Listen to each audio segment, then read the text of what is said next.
2025년 3월 4일 화요일 매일 말씀을 함께 합니다. 오늘 하나님께서 우리에게 주시는 말씀은 마가복음 1장 16절로 17절 말씀입니다. 갈릴리 해변으로 지나가시다가 시몬과 그 형제 안드레가 바다에 그물 던지는 것을 보시니 그들은 어부라. 예수께서 이르시되 나를 따라오라. 내가 너희로 사람을 낚는 어부가 되게 하리라 하시니 성경에 나오는 모든 믿음의 사람들은 모험을 선택한 사람들입니다. 무조건 모험 쪽을 선택하라는 뜻이 아니고 하나님은 택하신 믿음의 사람들을 모험으로 내모시는 때가 있습니다. 모험으로 내모실 때 비겁하게 불순종하거나 도망가지 말고 당당히 믿음으로 나서야 한다는 것이 50보 100보라는 말이 있듯이 사람들의 기량이나 사람들의 수준은 서로 비슷합니다. 그런데 이 리더, 믿음의 조상 반열과 계보에 들어가는 이런 사람이 일반 신자들보다 남다른 특징, 장점이 딱 하나 있습니다. 하나님이 믿음의 모험으로 초청하실 때 스스럼 없이 자기 몸을 던진다는 것이 바로 그것이 차이.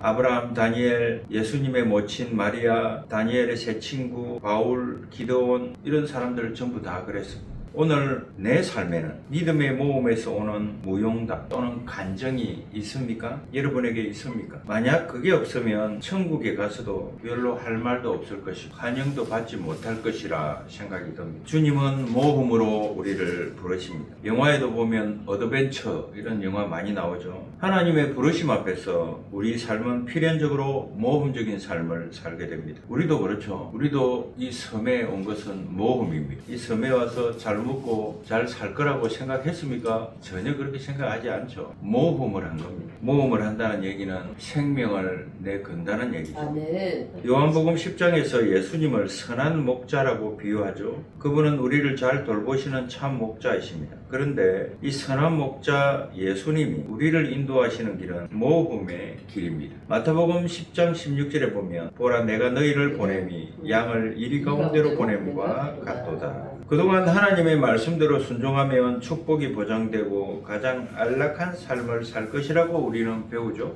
그런데 실제 그분의 부르심에서 제자의 삶은 필수적으로 모험적입니다. 그분의 부르심에서 우리 삶을 흩어버리시기 때문이죠. 예수님의 제자 중에 첫 번째 부르심을 받았던 시몬과 안드레에게 찾아온 것이 바로 그런 모험의 콜링입니다. 그들이 전혀 미래를 예측할 수 없었던 삶으로 부르죠. 어부였습니다. 도대체 고기 낚는 거 외에 다른 게 있는지도 모르는 사람들입니다. 데이비드 플래트라고 하는 사람이 지은 레디컬이라고 하는 책에 나오는 이야기입니다. 제가 언젠가 한번 말씀드린 적이 있어요. 이 지금 저자가 하는 얘기입니다. 인도네시아에서 온 한 형제를 만난 적이 있는데 수마트라 섬 북부의 바탁 쪽 출신이었다. 그는 자기네 부족이 어떻게 예수 그리스도를 알게 되었는지 이야기해 주었다. 몇 년 전에 선교사 부부가 마을에 들어와서 복음을 전했다. 당시만 해도 주민들은 모두 무슬림이었다. 늑대 소굴로 들어간 양이 따로 없었다. 족장은 이 선교사 부부를 잡아서 죽인 후 토막을 냈다. 몇 년 뒤 또 다른 선교사가 들어와서 복음의 메시지를 전하기 시작했다.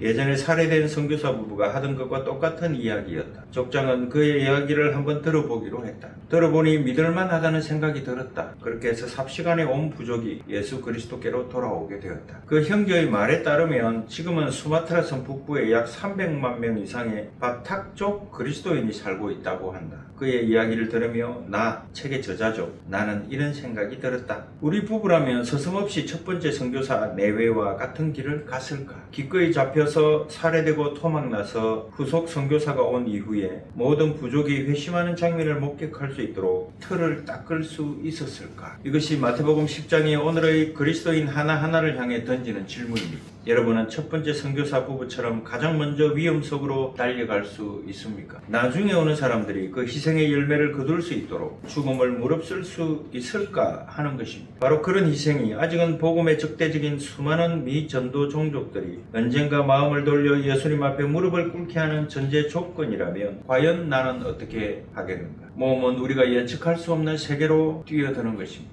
그리스도의 제자로 부름을 받는 것은 우리 권리 포기로 일어나는 것입니다. 이것이 바로 레디컬 액션입니다. 급변, 그러니까 우리의 태도가 급변하는 것이 우리 제자의 삶은 그물을 버려두고 쫓았다 그러죠. 생각하고 계산하고 쫓았다가 아니고 레디칼하게 쫓았다는 거예요. 급속하게 빠르게. 우리 제자의 삶은 첫 단추부터 모험으로 들어가는 것입니다. 우리 인생의 커튼 뒤에는 아직 우리가 볼 수 없는 미지의 세계. 베드로와 그의 형제 안드레에게 이 레디칼 액션은 그물을 던져버리는 것이었어. 앞으로 펼쳐질 그들의 삶의 모험은 고기를 낚는 게 아니라 사람을 낚는 것이 될 것이겠죠. 과연 베드로와 그의 형제 안드레는 이 말씀을 다 이해하고 쫓아갔을까요? 그들이 앞으로 어떻게 될지 알았을까요? 몰랐습니다. 모르기 때문에 모험이라고 하는 것. 모험이라는 말을 생각하면 우리 영화가 많이 떠오르죠. 미국의 유니버설 스튜디오에 있는 해리슨 포드 주연의 영화 인디아나 존스, 쥐라기 공원, 이런 영화가 떠오릅니다. 혹은 아프리카의 밀림을 누비는 사파리가 생각나죠. 마태복음 13장 45절로 46절입니다.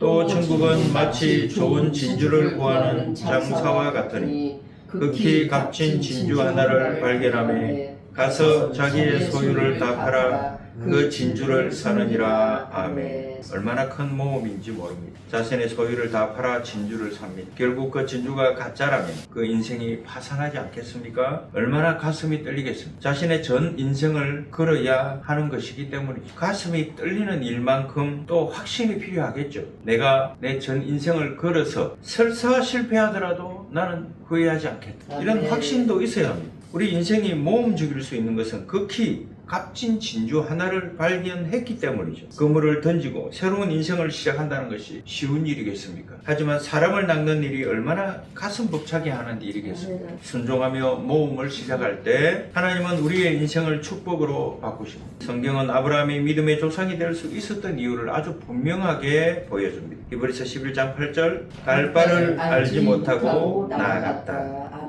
어디로 갈지도 모릅니다. 뭘 해야 할지도 모릅니다. 그냥 가라니까 가는 겁니다. 하나님의 부르심에 순종하고 모험적인 삶의 발걸음을 내딛기 시작했을 때 하나님은 이미 그의 첫 발걸음부터 그의 삶을 축복으로 바꾸어 놓고 계신 것입니다. 갈대아 우르 하란에서 아브라함은 잘 먹고 잘 살 수 있었지만 그곳 친척과 아비집을 떠나 모험을 시작하지 않았다면 그는 하나님의 손길을 경험하지 못했을 겁니다. 또 모리아산에서 그의 아들 이삭을 바친 것은 얼마나 큰 모험이겠습니까? 잘 먹고 잘 사는 것, 또 잘 자고 잘 입는 것이 인생의 목표인 사람에게는 이 모험으로의 순종이 이해가 되겠습니까? 하나님의 부르심이 도저히 이해되지 않을 것입니다. 아마도 아브라함의 모험적인 인생은 히브리서 11장 6절의 믿음이 있었기 때문에 가능했던 것이 아닐까요? 히브리서 11장 6절입니다. 믿음이 없이는 하나님을 기쁘시게 하지 못하나니 하나님께 나아가는 자는 반드시 그가 계신 것과 또한 그가 자기를 찾는 자들에게 상 주시는 이심을 믿어야 할지니라. 아멘. 히브리서는 모세가 모험적인 삶을 살았던 이유를 또한 이렇게 설명합니다. 히브리서 11장 26절이죠. 그리스도를 위하여 받는 수모를 애굽의 모든 보화보다 더 큰 재물로 여겼으니 이는 상 주심을 바라봄이라. 아멘. 모험적인 인생을 사는 믿음에는 눈에 보이는 상이 아니라 하나님을 믿기 때문에 이미 받았다는 것을 믿고 떠나는 것입니다. 모험은 하나님이 등 떠밀 때 불순종하는 것이 아니고 순종하는 것입니다. 모험은 무작정 위험한 곳으로 자신을 내던지는 것이 아닙니다. 하나님이 등을 떠미실 때만 순종하는 것입니다. 하나님이 등을 떠미시지 않는다면 굳이 성전 꼭대기에서 뛰어내릴 필요가 없습니다. 모험적인 인생은 위험만 따르는 게 아니라 감동을 줍니다. 어떤 감동입니까? 예상치 못한 일들이 일어나기 때문입니다. 이것이 하나님의 축복이기 때문에 감동적입니다. 하나님의 부르심에는 이유가 있습니다. 계획하신 인생이 있습니다. 오늘 본문에 보세요. 예수께서 이르시되 나를 따라오라. 내가 너희로 사람을 낚는 어부가 되게 하리라 하시니. 예수님의 부르심 이전에 베드로와 그의 형제 야고보에게 고기를 잡는 것은 삶의 목적이었을 것입니다. 그러나 이제 하나님께서 그들의 직업을 사용하시겠다는 말씀을 하시죠. 너희가 고기를 잡던 그 실력으로 사람을 낚는 어부가 되도록 이제 하나님이 쓰시겠다는 말씀입니다. 이제 그들의 인생은 모험 가운데로 들어갑니다. 어떻게 쓰실지 이제 하나님께서 행하실 일입니다. 모험의 길은 불안하지만 성령의 GPS가 내비게이션이 주어져 있습니다. 모험적 인생을 사는데 가장 중요한 것은 성령 하나님의 인도하심을 받는 것입니다. 이 GPS는 위성과 연결이 되어 있기 때문에 우리가 어디에 있는지 정확히 알려줍니다. 우리의 능력으로는 당장 서 있는 도로밖에는 볼 수 없지만 이 GPS는 더 큰 그림을 보여줍니다. 한꺼번에 지도 전체를 볼 수도 있고 경로에 있는 교통이 어떤지, 혼잡한지, 한가한지 고려해서 또 다른 도로를 가라 이렇게 또 제안하기도 하죠. GPS는 실시간 길 안내를 제공합니다. 어떻게 길로 들어서야 하는지, 어떻게 나가야 하는지 안내하고 길을 잘못 들었으면 바로 알아차리고 새로운 경로를 안내합니다. 물론 성령 하나님은 GPS보다 훨씬 복잡하고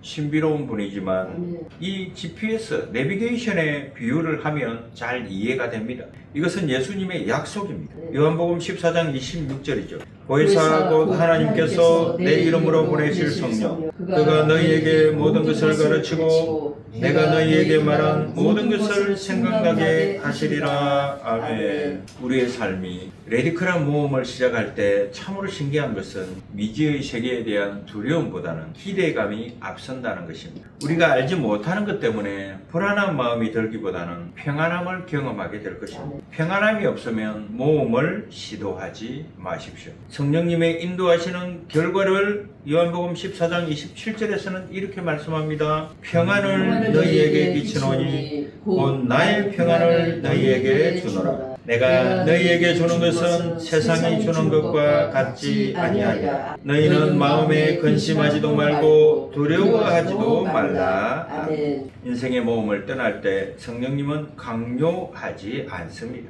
성령님은 인격적입니다. 하나님의 뜻에 순종하고 그분의 뜻에 따르기를 자원할 때만 성령 하나님이 오셔서 가르치고 인도하실 것입니다. 선한 목자 되시는 하나님께서. 아까 우리가 봤던 그 레디컬이라는 책에 나오는 또 다른 이야기가 하나 더 있습니다. 수단이라고 하는 나라가 있어요. 오랜 내전으로 빈곤 상태에 빠져 있는 나라입니다. 이 나라에 이 저자가 간 경험입니다. $3,000 정도의 여행 경비가 필요했다고 합니다. 아직 전쟁도 끝나지 않았습니다. 그래서 자유롭게 여행하기가 무척 어려운 형편이었다라고 하죠. 어쩔 수 없이 경비행기를 전세 내기로 했는데 그 전세 내는 일만 며칠이 걸렸습니다. 준비가 한창일 때 예배를 마치고 나오는데 한 자매가 다가와서 속삭이듯이 이렇게 말합니다. 차라리 그 여행 경비를 수단 사람들에게 보내주는 것이 좋지 않을까요? 목사님이 거기에 가서 열흘 정도 함께 있어주는 것보다는 그 여행 경비를 그냥 보내주는 게 훨씬 더 도움이 될 것 같은데요? 라고 말을 했다고 합니다. 이 저자가 목사님입니다. 목사님은 그 질문을 붙들고 깊이 고민했습니다. 그 돈을 가난한 이들에게 나눠주지 않고 수단까지 가는 경비로 써버리는 것이 과연 낭비일까? 아닐까? 또 우리가 꼭 그곳에 가야 하는가? 그 고민은 수단에 도착할 때까지 계속되었다고 합니다. 그리고 현지에 도착해서 앤드류라고 하는 젊은이와 대화를 나누면서 비로소 그 고민이 풀렸습니다. 이 앤드류라고 하는 청년은 지난 20년 동안 자신이 살아온 이야기를 들려주었습니다. 태어나던 날부터 전쟁을 보고 배웠던 이 청년은 수단 사람들이 그 고통과 박해를 어떻게 견뎌왔는지 담담하게 말했습니다. 가장 암울한 시기에 구호품들과 도움을 주었던 수많은 이들에게도 깊은 감사를 전했습니다. 그리고는 이 목사님을 향해서 물어보았습니다. 그런 도움에 감사하면서도 우리가 누구를 진정한 형제라고 생각하는지 아십니까? 누구죠? 그러자 청년이 이렇게 말했습니다. 가장 어려울 때 함께 있어준 사람들이. 목사님, 여기까지 와서 함께 해주시니 감사. 왈칵 눈물이 솟았다고 합니다. 생각지도 못했던 곳에 급소를 찔린 기분이었다고 합니다. 하나님이 우리 인간을 구원하실 때 금이나 은이나 현금이나 수표 따위를 보내지 않았다는 사실이 세상 가슴에 와닿았다고 합니다. 하나님은 자신을 독생자를 보내셨습니다. 잠시나마 직접 가는 대신 송금하는 것이 좋을지도 모르겠다고 생각했다는 것은 큰 오산이었죠. 물질만 보낸다면 어떻게 복음을 소개할 수 있습니까? 물질만으로 모든 필요를 해결할 수 있다고 판단할 만큼 피상적인 믿음을 가졌던 자신이 부끄러웠습니다. 세상을 향한 하나님의 목적을 이루는 데 동참하고 싶다면 물질을 나누는 것도 중요하지만 그것이 1순위가 되어서는 안 된다는 거죠. 오히려 자신을 바치는 것을 최우선으로 삼아야 합니다. 복음은 우리가 그러기를 요구한다는 것입니다. 우리가 제자의 삶을 살기로 결단하고 헌신하는 순간부터 우리는 모험적 인생을 살게 됩니다. 예수 믿는 그 순간부터, 교회 다니는 그 순간부터 우리는 모험적인 인생을 사는 것입니다. 주변으로부터 온갖 눈치를 봐야 되고 그들이 믿지 않는 예수를 믿어야 되고 그들의 삶과 동떨어진 시간에 구애를 받아야 하고 그런 모험을 해야 된다는 거죠. 직접 모험으로 뛰어들지 않으면 안 되는 인생이 되었습니다. 그리고 경험해보지 않으면 절대로 알 수 없는 인생입니다. 무슨 일이 일어날지 모릅니다. 하지만 하나님의 뜻이 이루어지고 우리 인생을 감동케 하는 일이며 다음 세대를 변화시키는 일이 된다는 것입니다. 베드로와 안드레를 부르셨을 때 그들은 장차 그들에게 일어날 일을 몰랐습니다. 결국 그들은 자신의 삶을 주님께 드립니다. 그리고 그들의 십자가 위에 하나님의 교회를 세웠습니다. 이제 하나님께서 그 믿음의 축을 우리에게 옮겨 놓으시기를 원하십니다. 그래서 우리를 부르십니다. 그 부르심에 응답하는 삶은 이제부터 모험적이 됩니다. 우리가 예측할 수 없는 모험이기에 아주 레디칼합니다. 급진적입니다. 이 모험에 뛰어드는 순간 우리 계획이 아니라 하나님의 계획이 우리를 인도해 갈 것입니다. 믿음에 대해서 한 말씀 드립니다. 믿음은 뛰어내릴 때 생깁니다. 가만히 앉아 있을 때는 믿음이 안 생깁니다. 아이가 어릴 때 아이를 나무 위나 계단 위에 두고 뛰어내리라고 하면 아이가 뛰어내립니까? 아버지가 밑에 있으면 아이가 뛰어내릴까요? 처음에는 겁이 나서 쉽게 뛰어내리지 못합니다. 머리로는 아버지가 나를 받아줄 거라고 믿는데 믿음이 아직 부족한 것이죠. 그러다가 한번 뛰어내립니다. 그리고 아버지는 아이를 받아줍니다. 아이는 무사했습니다. 재미있죠? 그 후로 자꾸 올라갑니다. 아빠 부릅니다. 뛰어내립니다. 한 번 하고 두 번 하고 세 번 나중에 귀찮아져. 그런데 이 재미를 붙이면 이 아이는 눈만 뜨면 계속해서 나무 위로 올라가 아빠를 불러대죠. 힘들어서 그만하라고 해도 계속 뛰어내립니다. 믿음은 뛰어내릴 때 생긴다는 말씀을 제가 드리고 있습니다. 믿음은 높은 곳에서 아래를 내려다보면서 떨면서 가만히 있을 때 생기는 것이 아니라는 거죠. 믿음은 모험을 동반합니다. 그래서 나에게 왜 믿음이 생기지? 나는 맨날 왜 교회를 다니는데도 이 모양 이 꼴일까? 오늘 말씀을 기억하십시오. 믿음은 모험입니다. 가만히 앉아서 편안하게 내 일상이 믿었을 때나 교회를 다닐 때나 안 다닐 때나 똑같이 구현될 것이고 변하지 않을 것이라고 늘 평안할 것이라고 믿는다면 믿음은 없습니다. 그런 믿음은 허용하지 않습니다. 그리고 그런 것을 믿음이라고 하지 않습니다. 그건 그저 종교 생활입니다. 믿음 생활은 모험을 거는 것입니다. 내 인생을 거는 것입니다. 나의 모든 것을 주고 값진 보화를 사는 것입니다. 거기에 어떻게 믿음이 없을 수 있습니까? 그러니 여러분 믿음을 이야기할 때는 함부로 입에 올리면 안 됩니다. 내 인생을 걸어야 기도합니다. 아버지 하나님 감사합니다.